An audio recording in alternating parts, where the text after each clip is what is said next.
One of the recommendations from our package of 2021 is the digital literacy of our people, the Pacific community. And so we have this session to discuss any existing trainings on ICT or training programs for ICT, so that our people will be aware of what's the ICT and how they use the ICT technology. And so we have our esteemed speakers here.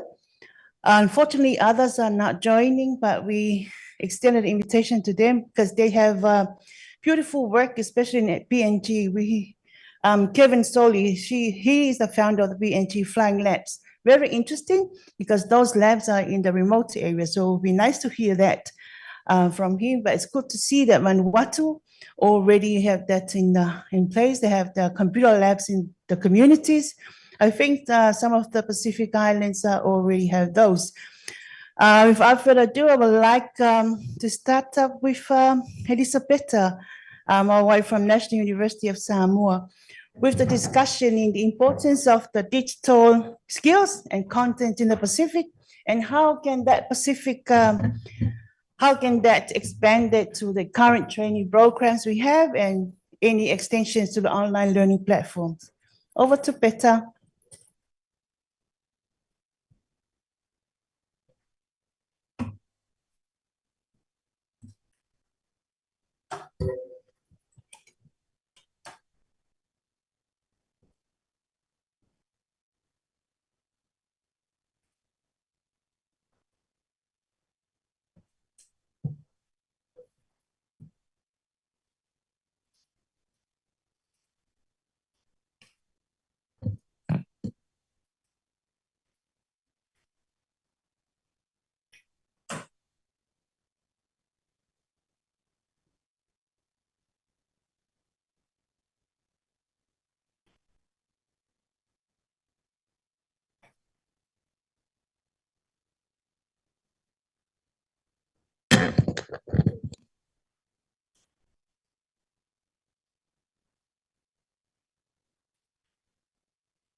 Sorry, my mouse is not working.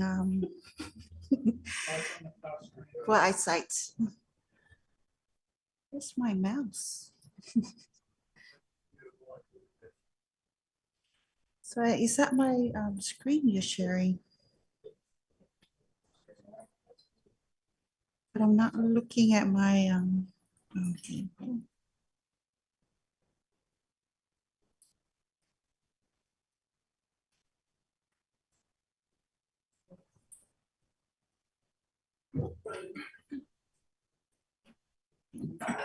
Here. That should be the next one. Okay, sorry for that. Probably I was nervous, but thank you for the opportunity, ladies and gentlemen, distinguished and honorable members and participants. Talofa and good day from Pacific IGF here at the Brisbane Convention and Exhibition Centre. Before I dive in, I'd like to brief on a little background information on my island nation of Samoa. Samoa is formed up from a group of tropical islands located in the Central Pacific, South Pacific Ocean, which consist of two main islands, Upolu and Sarai, along with several smaller islets. It lies to the northeast of Fiji and Tonga, but situated southwest of the Cook Islands and American Samoa. We have an estimated population around 200,000 people, with the most populous islands of Upolu hosting the capital city of Apia. The main objective of this presentation is to first highlight on some of the existing programs that can strengthen the importance of digital skills in the development of Samoa, discuss ways to expand or promote these programs, and to share what's online platforms for learning that we have back home, and also how would we sustain these online platforms. So before going any further, again, let me contextualize the definition of digital skills. In an era where the world is advancing at an unprecedented pace, where information travels with lightning speed, and where opportunities emerge through the tap of a screen, embracing digital skills and content creating is not just a choice. It's an imperative for the growth and prosperity of any other nation. Digital skills refers to the abilities, knowledge, and competencies required to effectively navigate and utilize digital technologies, tools, and platforms in various aspects of life. So these skills, they encompass a wide range of proficiencies from basic computer literacy to more advanced capabilities such as data analysis, online communication, coding, digital content creation, just to name a few. As technology becomes increasingly integrated into various aspects of society, these skills have become essential for personal education and professional growth. Some key digital skills that are currently used in Samoa include basic computer literacy, internet navigation, online communication, data literacy, cybersecurity awareness, digital content creation, media literacy, the list goes on.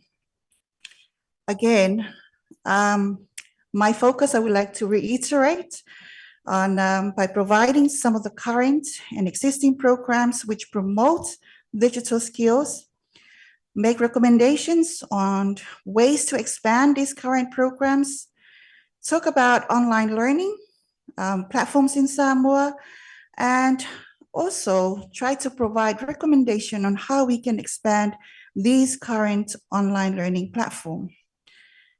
Samoa's commitment to embracing the digital future is evident in the array of activities and training programs that have been set up in Samoa. And such initiatives include the establishment of the national or corporate strategic plans. We have the policies, we have guidelines and frameworks and processes. This includes the national policy framework to improve quality education and skilled workforce, setting the qualification framework, standards, and accreditation to align the courses offered in the primary, secondary, tertiary institution for everyone to follow. Formation of the NUS Joint Subcommittee to standardize these internal curriculums. The National ICT Policy in Education to establish appropriate ICT literacy skills among all the students, teachers, and ministry staff, providing everyone with access to good quality education and training opportunity to enhance this quality education. And also providing support, develop policies, and improve standards on cybersecurity activities for awareness, trainings, and education programs. These are some of the existing policies and frameworks, goals and standards, which serve as a strategic tool and guiding principles for various organizations in Samoa. Another initiative program was the establishment of the Zero SIM data. A memorandum of understanding, MOU, with UNESCO in partnership with our two local ISPs, Vodafone and Digicel, proposed assistance which valued at 19 million tala. The Ingenuity provided free student SIM card to access secured and approved learning websites at zero data to all the students of Samoa. Zero SIM data enable free and secure access learning to students and teachers using their personal devices or any compatible mobile device at their disposal. The SchoolNet and Community Access Project, this is another great initiative funded by ADB to complement the education sector project. And this project aimed to enhance the learning outcome from secondary students and improve knowledge sharing through equitable ICT access. Moreover, it integrates information and communication technology into education, which provides schools with internet connectivity, computer labs, digital resources, and trainings for teachers to enhance the learning experiences and promote digital literacy among students.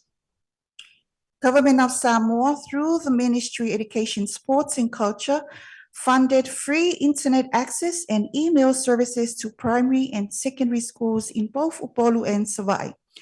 This was one of the response to the challenges from COVID-19 pandemic on education, where there is a growing reliance on the use of the internet and web-based technology for the delivery of learning. So no doubt, challenges are always inevitable. Providing a secure internet connection for school has been a critical and a challenge concern, achieved through multiple layers of security firewalls, which provide content filtering and provide cybersecurity protection. Technical challenges were also another major concern with the use of technology. As technology evolves at a fast pace, hardware had become obsolete in a few months' time. So as a result, some schools have experienced different levels of downtime and the absence of connectivity given their geographical location. The SKSI is a national project with multiple partners, which NUS is included as one. This project is funded by the Indian Development Fund and UN agencies. And the aim of this project provide a platform with 3 components: Samoa Digital Library, Long Life Learning Lab, Open Access Research Repository.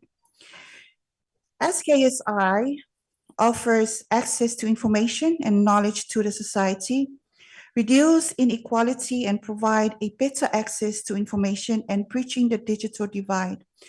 This is fulfilling by serving information needs of professional communities, the students, the researchers, and those with disabilities, and even those in the rural areas. The computing departments under the Faculty of Science also offers computing or technology certificates, diplomas, degrees, postgraduate and master's programs. Computing content covered in the courses equip the students with essential skills and knowledge for the modern world, which fosters innovation and creativity and prepares them for the success in a technology-driven society. Similarly, the Center of Excellence in Information Technology, CEIT, it provides an umbrella under this Faculty of Science, and this CEIT houses the National of Samoa Cisco Academy and the Information Technology Academy. And on the pipeline, we are at our initial phase of discussion to include ICANN. Thank you, Sabe, for meeting with us, and also a few others to come. And all this to provide open, online, flexible access to education. The offering of micro-credential or badges, these are a form of certification to recognize and can validate the acquisitions of specific skills or competencies. And it works in smaller scope and shorter in duration compared to these traditional academic degrees or certificates. I also like to acknowledge the contribution of the Samoa Computer Emergency Response Team, SAMCERT, division under the Ministry of Communication and Information Technology, MCIT. Their programs, trainings offered a diversified to cater to various age groups and skill levels, from young students eager to explore coding and programming to seasoned professionals seeking to enhance their proficiency in data analysis, cybersecurity, and digital marketing, to name a few. So one successful and recent initiative was their roadshow around the Big Island of Sarai to promote a cyber smart Samoa to the schools and the community. With all these current programs raised a question: how will Samoa sustain or expand on these current programs? To respond, I say there is a great need for dedication to promote our current national and local policies and standards set for a strategic and comprehensive approach. And by doing that, we will leverage collaboration, innovation, and inclusivity. Strengthening and continue the engagement among our local ministries, education sector, and community stakeholders.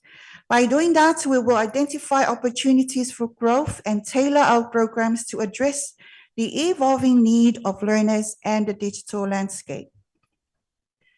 By means of developing new curriculum modules and reviewing the current curriculum, this will encompass a wide range of digital skills from basic literacy to advanced technical proficiencies, ensuring accessibility for learners of all backgrounds. Encourage partnership, use of online resources in our education system, and experiential learning. This will create dynamic and engaging learning experiences that foster creativity, problem solving, and critical thinking.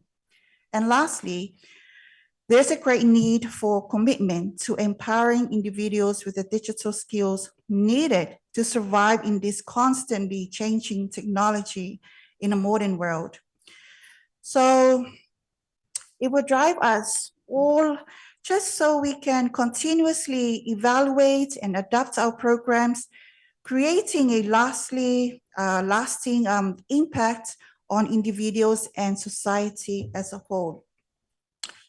The next objective of this presentation is discussing how Samoa can expand on the current online platform.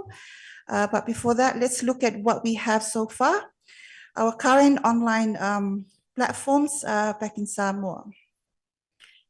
To respond to the challenges from COVID-19 pandemic, the MES conducted a series of training programs to teachers from Sarai and Upolu as part of the teachers' professional development and capacity building strategies through the use of new and innovative technologies and web-based platforms like Moodle.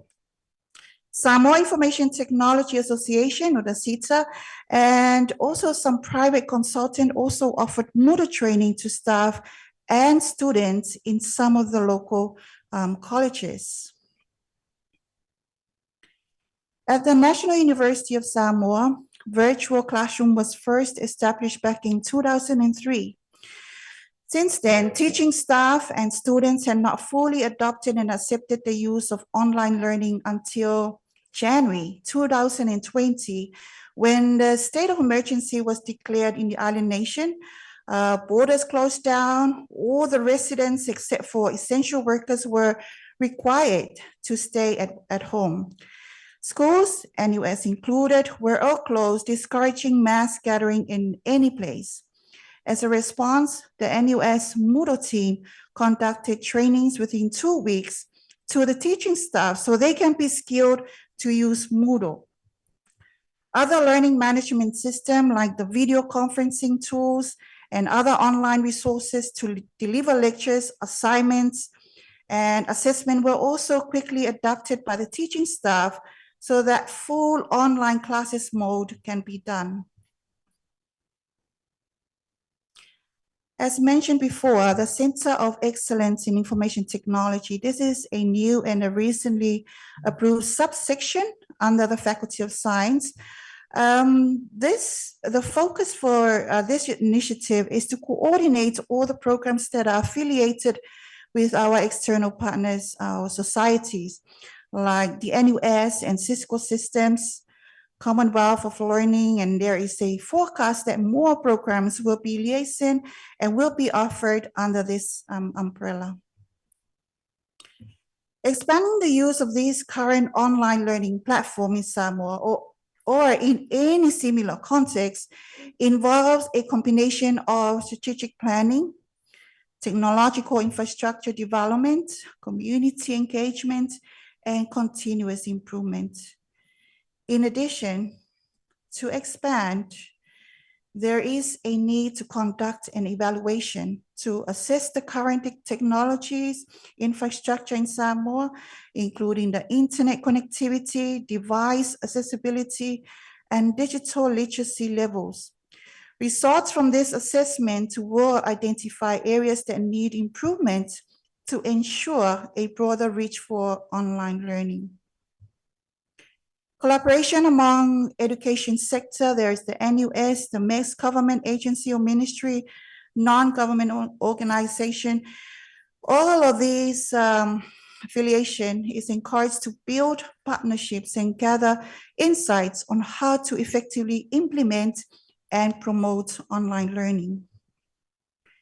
Continuing to support training programs offered by NUS, MESC, CITA, SAMCERT, to enhance digital literacy skills among students, educators, and the broader community. Provide professional development opportunities for educators to effectively use online learning platform and create engaging online content. English and Samoan languages should be available on our online learning platform to ensure we are including a wider community of the local people who speaks the Samoan language only. A similar event like the roadshow conducted by the SAMCERT MCAT should be fully supported and encouraged for awareness campaigns in communities to educate residents about the risk and benefits of online learning. Involve parents and guardians in the learning process by providing guidance on how they can be supporting their children's online learning at home. Whether it be through aid or fund from the government or external partners, a sufficient funding supply should provide initiatives and support the ongoing development and maintenance of the online learning platform. And lastly, continuous promoting the benefits of online learning through various channels, including social media, radio, different local TVs, and community events. That is our whole responsibility. Expanding the use of online learning platform in Samoa requires a holistic approach that takes into account the unique challenges, opportunities, and lessons learned. It is important to involve local communities, educators, students, stakeholders in the design or in the decision-making process to create this successful and sustainable online learning ecosystem. Thank you very much.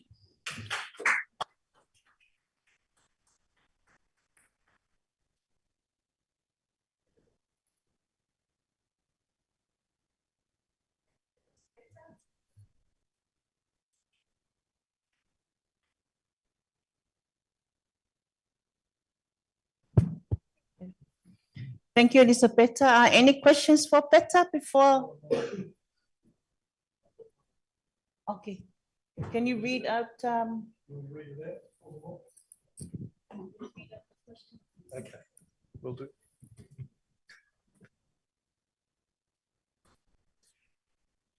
Question online for Elisapeta. Is the school's Wi-Fi project working with Rome, and is your Moodle environment supporting federated identity to support SAML2 authentication for various levels of research and education? The wider identity federation community would love to work with Samoa and US on making this happen, if that made sense. Is it a challenge or is it working? Is that the question? Is it working? what's the question? Okay. The question if it's working or not, in any initiative, in any program, there is always challenges. And these are the challenges that we are always working with in trying to move forward and accomplish the benefits as a whole, not just the individual. And so, yes, it's working. And even if it's not working, we try to make it work because it should work. That's our way forward. Yeah. Yeah, questions from the floor?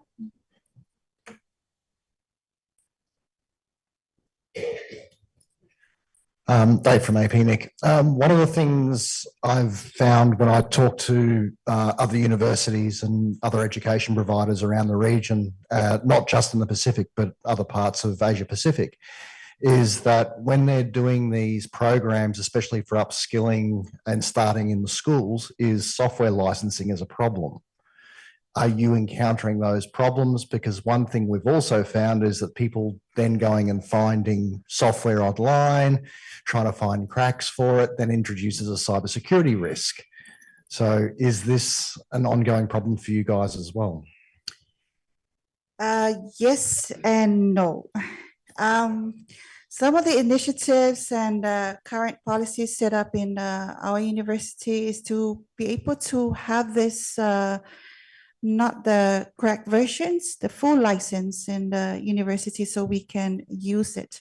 The concern when students go out and use their own devices is that they use any device of their own. So with all these challenges, we don't want to create a barrier to the learner, and at the same time, look at other alternative open source resources that can improvise. Fulfill the same need. Yes. Great presentation. So my question, there's a lot of programs that are there that you're running. Do they all fall under a centralized digital strategy, or are they run by MESC and US and others? Is there a coordinating body? Right now, there's no coordinating agent. We each, the NUS have their own program, the MESC have their own, but there are some collaborations at some point where there is a foundation where there is a national policy that we all follow, and that it's standardized. Do you want to add on?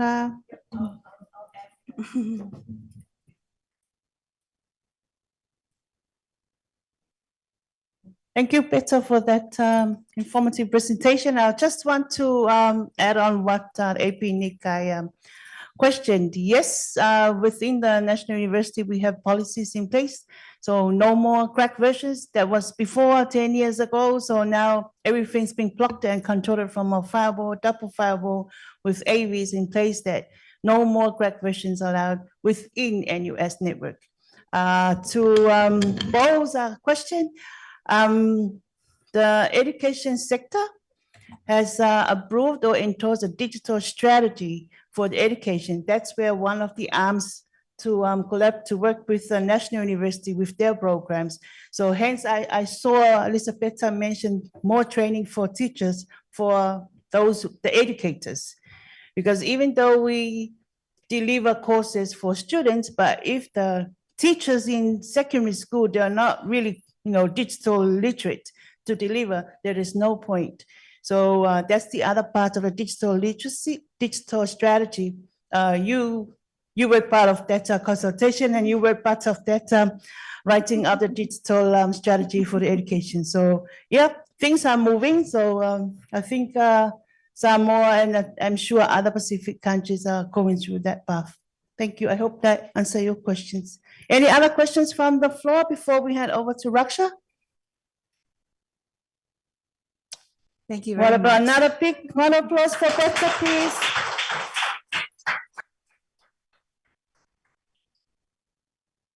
So now we have Rukshar Khan. She's from the SPC in Fiji. So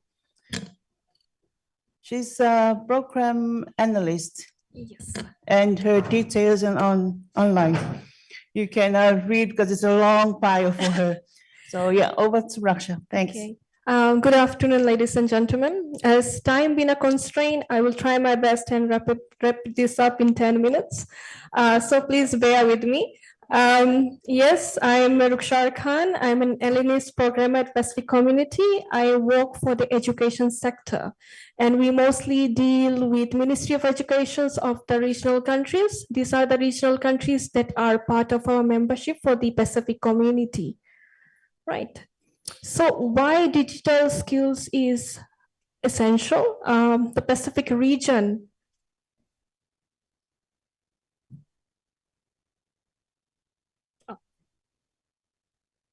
So the Pacific region, with its vast cultural diversity and unique challenges of geography location, has embarked on a digital transformation. And this is something that was witnessed highly during the pandemic. COVID-19 is a time when it make education ministries and sectors to re-look and re-evaluate on how we can ensure that if a pandemic falls or if there is a natural disaster, how can students continue learning, right? So as an analyst programmer, I have background in software development, supporting the regional education entities, and I have witnessed the power of digital skills and how it can enhance the lives of the people in our communities.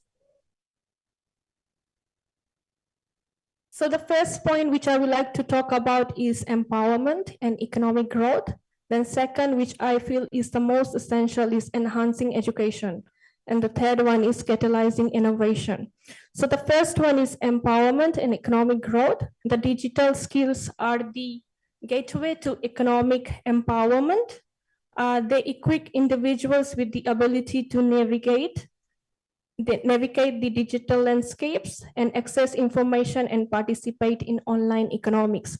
And this is something interesting in today's presentation, which was done in the morning. It was quite interesting to see how countries are moving away from normal businesses, are moving into more e-commerce, having their own mobile application and carrying on these businesses. A good example was for Samoa. We have Fiji having M-Pesa integration and allowing SMEs to carry on the e-commerce online. So the Pacific region's economic growth can be significantly accelerated. Again, this is something that was seen during the COVID when pandemic made the world shut doors, and mostly Pacific countries are dependent on tourism. So when these things happen, we need to relook and reevaluate that how we can enhance our economics. And we feel digital literacy is something essential that can bring in new ideas. The second one, and since my interest lies mostly in enhancing education, is having online interactive learning tools. Online learning platforms was demonstrated during the pandemic, and it ensures continuous education even in challenging circumstances. Interactive learning, digital content engages students, making learning more engaging and effective. Time has passed when students used to go to the library and get access to physical books. Children are now more moving into digital learning. They want to have digital copies of the books. So when they're sitting at their home, they can just basically browse to the phones and have access to materials. And we are living in a generation who has mobile phones readily available for some countries. And this is something that can change the way the education is progressing. The third one is catalyzing innovation. This is having our Pacific young youths having the digital skills can drive innovation by empowering individuals to create technical solutions to local challenges. And through coding application development, our Pacific Islanders can create tools and technologies that can address specific regional needs. This is from disaster preparedness and to sustainable agriculture. Now, while embracing digital technologies, we must also prioritize cybersecurity, privacy, and digital trust. Safeguarding our digital is utmost importance in this interconnected world. We need to educate our youths, and we need to do this at the primary level, at the secondary level. Teaching our youths on digital skills in universities, I believe that's too far-fetched, and we need to concentrate on engaging them with these tools as early as possible, giving them the opportunity to understand what is good data, what data has been manipulated, and creating that awareness is something that is essential for the society. Having online safety and digital and media literacy, I think this is some program that was done for the Fiji by the Partnership of Australia and Fiji E-Safety Commission, which addresses such issues on. Addressing internet regulations and policies is crucial to create a secure and conducive digital environment. Ensuring a right balance is there between local regulations and innovations is vital to foster a thriving digital ecosystem. And last one is governance and regulations. Now, expanding on online learning platforms, the year 2020 was a testament that resilience and adaptability of our region, that was the most challenging period for people. And the e-learning platform, especially the learning management system model, emerged as a lifeline for students and teachers alike during the COVID-19 pandemic. Countries like Fiji moved the learning materials online. They were conducting classes through the television programs. Google was a lot used, Google Drive, where materials were uploaded and access was given to the students. At Pacific Community for the ECAP, we run our South Pacific certification program. This is for the year 13, and this is administered in Kiribati, Tuvalu, and Vanuatu.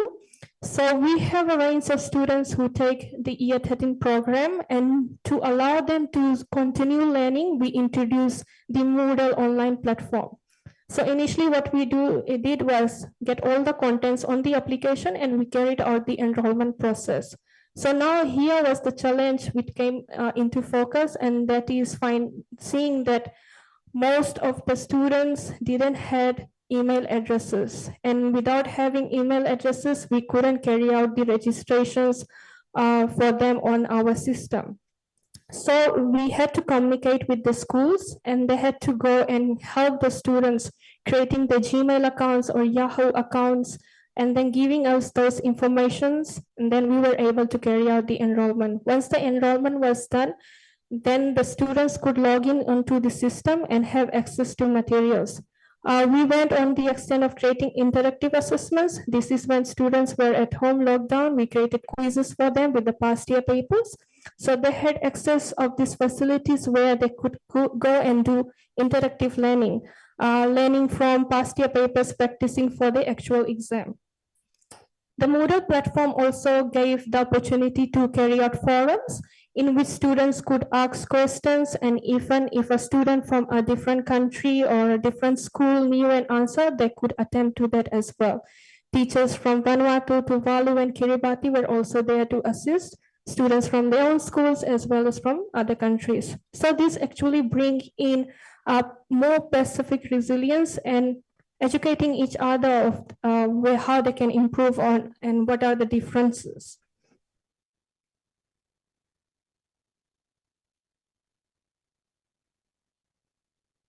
Okay, on to the training programs.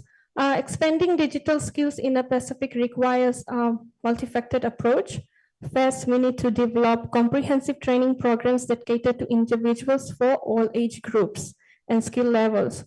Our aim should be to make digital literacy not an option, but a fundamental part of every individual's toolkit.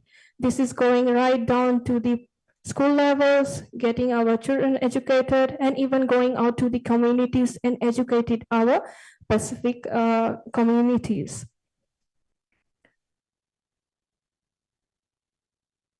Now, how we can overcome the challenges. While we acknowledge the benefits of digital skills and content, we must also address the challenges that comes with digital transformation in our region. We have limited internet access, and this is something which we even saw in the morning when the stakes were put on the connectivity and access of data in the countries. We have inadequate infrastructure and resources constraints remain still a hurdle to even bring in any new innovation. So first, we need to go back and address on these issues, providing the communities with internet access, improving our infrastructure, and then only we can move on to having learning platforms which can then give more resources and boost our youths. Collaborating partnership with international organizations, donor agencies, and governments can provide the necessary support to bridge these gaps. Okay, the way forward, we must advocate for the allocation of resources, investment in internet infrastructure, and development of tailor-made solutions, and to cater for our unique challenges. By doing this, we are empowering our people not only to consume digital content, but also to create it. When our youths will have these skills, they will be able to create solutions that are more Pacific based and that can solve the Pacific challenges and the issues. How this can be done is by building partnership with non-government organizations, private sector companies, and who have expertise in this digital education. Improving our curriculum, that is including digital literacy information into our curriculum, integrating local examples, case studies, which are and cultural context into curriculum to enhance relevance and engagement. Infrastructure development, that is establishing community centers with internet access to bridge the digital divide in underserved regions. We do understand that our Pacific countries are having limited access and not all the communities have access. By establishing at least a community center which will have at least one Wi-Fi or a router where the kids can go and connect, I think that can help and improve a lot of gaps. Public awareness campaign, this is encouraging individuals of all ages to embrace lifelong learning and engage with online platforms. Lastly, the experience of utilizing e-learning platforms like Moodle has already shown our region is resilient and is adaptable in the face of challenges. By nurturing digital skills and contact, we empower communities to thrive in an increasing interconnected community. I am hopeful and excited about the future of the Pacific, and we hope that such innovations can come and bring some changes to the communities. Thank you.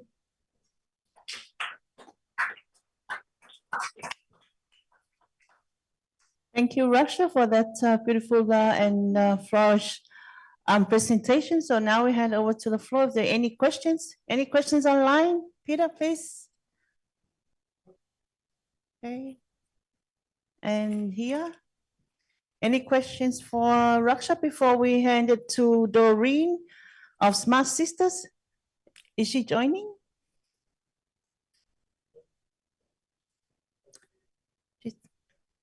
What's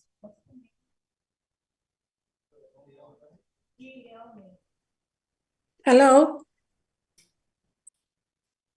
Hi, Doreen, is that you? Yes, that's me from Vanuatu. Thank you. Okay. Welcome to our session this afternoon. Thank you for joining. Just one question for you, because you say you don't have a presentation. I'm sure you already heard our two presenters here. And I just want to ask us, Smart Sistas has done, they've done a really good job with the robotics projects in the Pacific. So I just want to ask, what are the ways that the Smart Sistas use to bridge digital skills in or digital divide within Vanuatu, and that can be applicable to our Pacific Islands? So the answer will come during the presentation. Is that correct?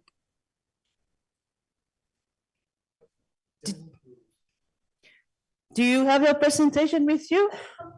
I don't have the presentation with me, but I can speak. I just can speak about the Smart Sistas. Everything I'll touch on the Smart Sistas and the robotics as well.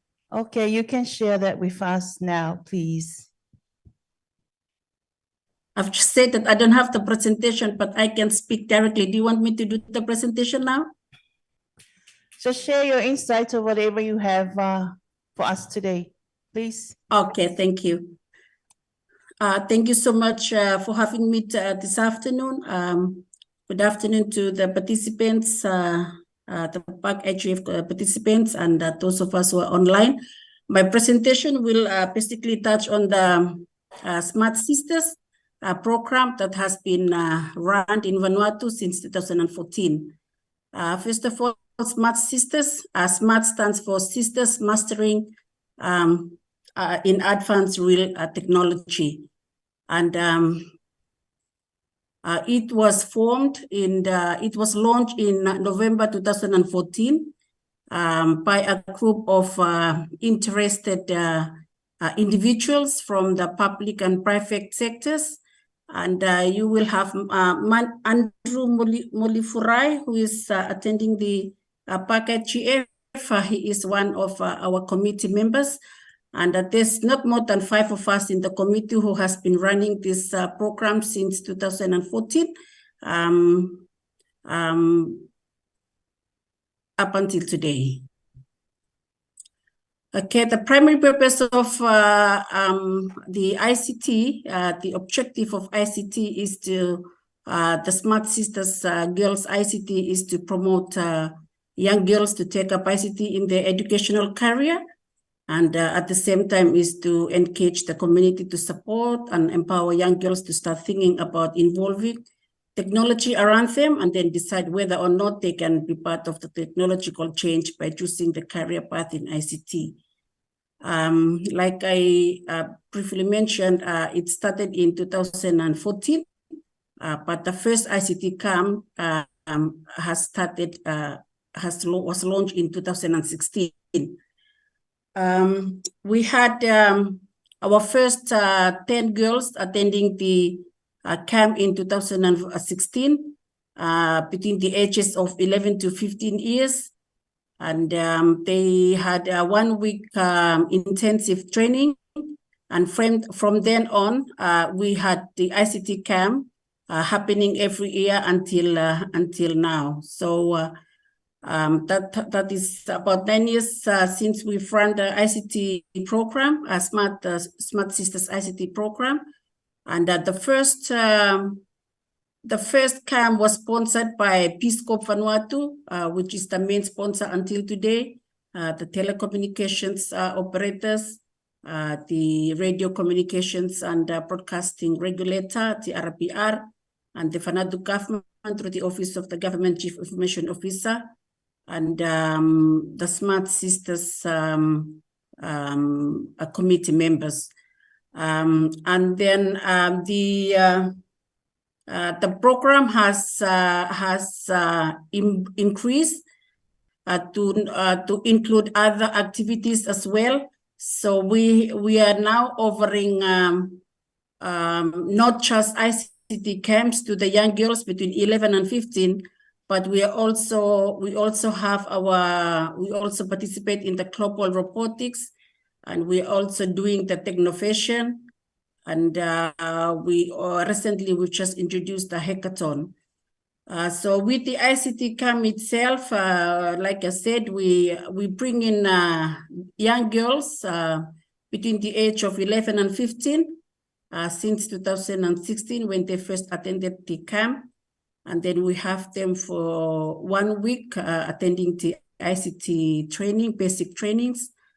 And then, but now since last year, 2022 and 2023, we have increased the number from 10 to 12, basically because of the interest that is coming from the girls.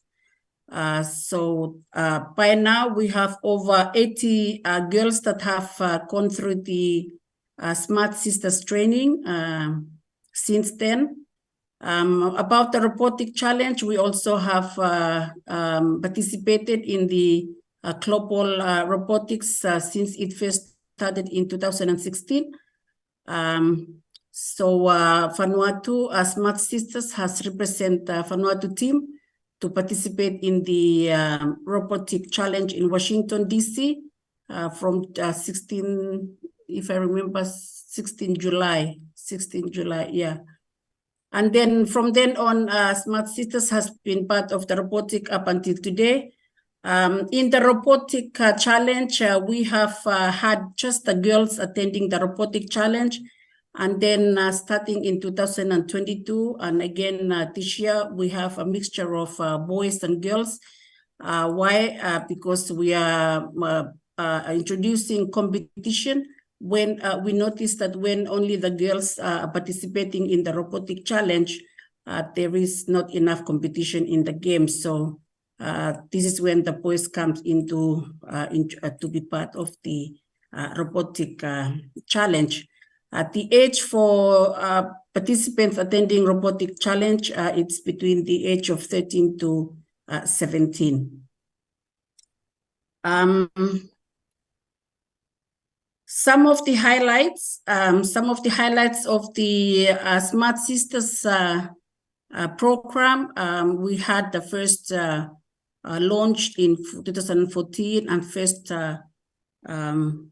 camp in 2016, so as the first global robotics that Smart Sistas had attended in 2016.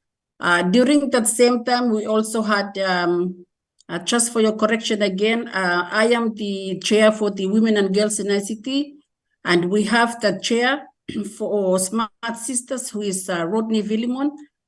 He represents the Peace Corps. The Peace Corps is the main sponsorship towards Smart Sistas.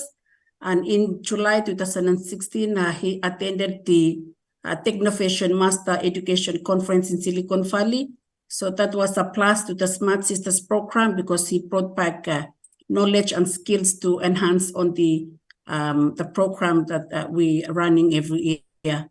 And then we also had Lilia Raptik. She is one of the first girls that our first intake that had attended the Smart ICT camp.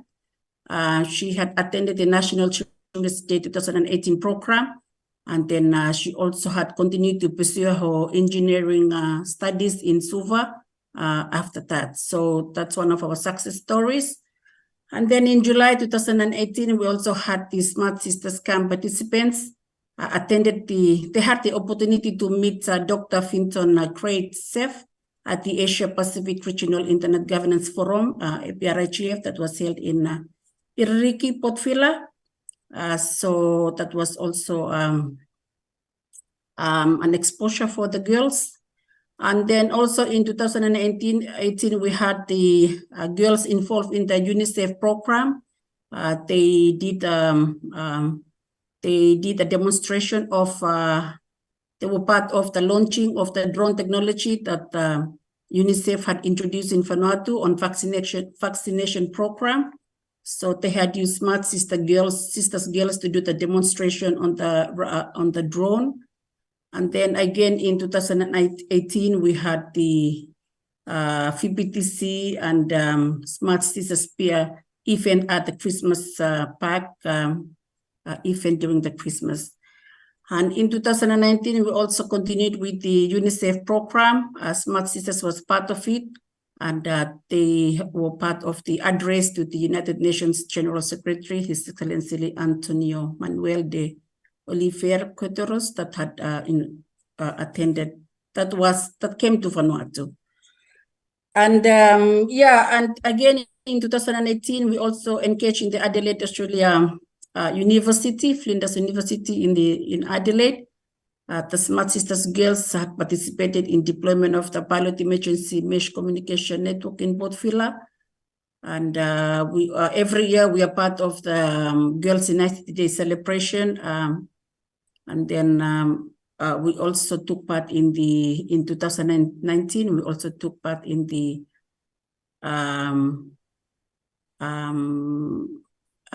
one of the girls was also recruited to be part of the EPS company that is established in Vanuatu. And in 2023, we were awarded, the Smart Sistas girls was awarded under category 4 on capacity development by the ITU World, WSIS World program that they have every year. So Smart Sistas had won an award under category 4 on capacity building. Yeah, so those are some of the highlights, and we don't have a dedicated sponsorship, but we have some sponsorships that we normally have to request every year to come in and sponsor. So we have the Vanuatu government through the Office of Government Chief Information Officer, who is always a sponsor towards the Smart Sistas. And the telecom regulator is also a sponsor on every program that we run every year. And then we have the telco operators. They're also part part of the sponsors. So we don't have a committed committed funding towards to run the program on an annual basis. But some of these, like the government of Vanuatu, TRPR, and the telco operators, and Peace Corps Vanuatu, there seems to be the main sponsors towards the Smart Sistas program. I think I have touched on most of the highlights of the Smart Sistas. Otherwise, we also going through limitations because we have shortage of funding every year.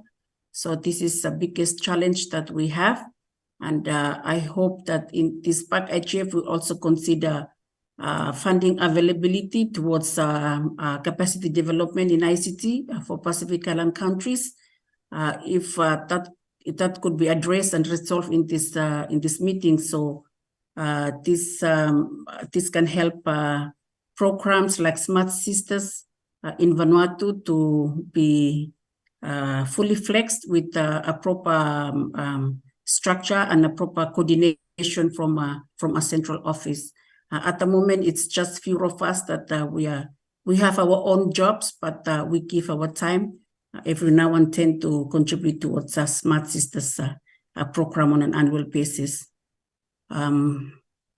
Yeah, thank you very much for listening. I think I have covered most of the topics on Smart Sistas. Thank you. Can you give a clap for Doreen? Thank you very much, Doreen, for sharing your insights, and congratulations again for Smart Sistas for pursuing your robotics projects, as well as increasing the number of your programs, as you mentioned, for the Smart Sistas. So congratulations again. Again, I think across the Pacific, we have similar problems. We have similar challenges, as you mentioned, the funding. We heard that from our Samoa and Fiji here, mentioned the challenges or limitations of access to funds to carry on these programs. As a summary of this session, I think collaborative approach that needs to be taken into account, and also it's good to hear that the engagement with the industry, what's being provided in the education sector should reflect it or should relate it to the industry, so that we, the education provider, provides what is being needed in the industry. So that engagement is very important. And so that's with that digital literacy matter or digital literacy issue should be resolved by then. So if there are any other questions before we wrap up this session, then that's thank you again, my fellow speakers here.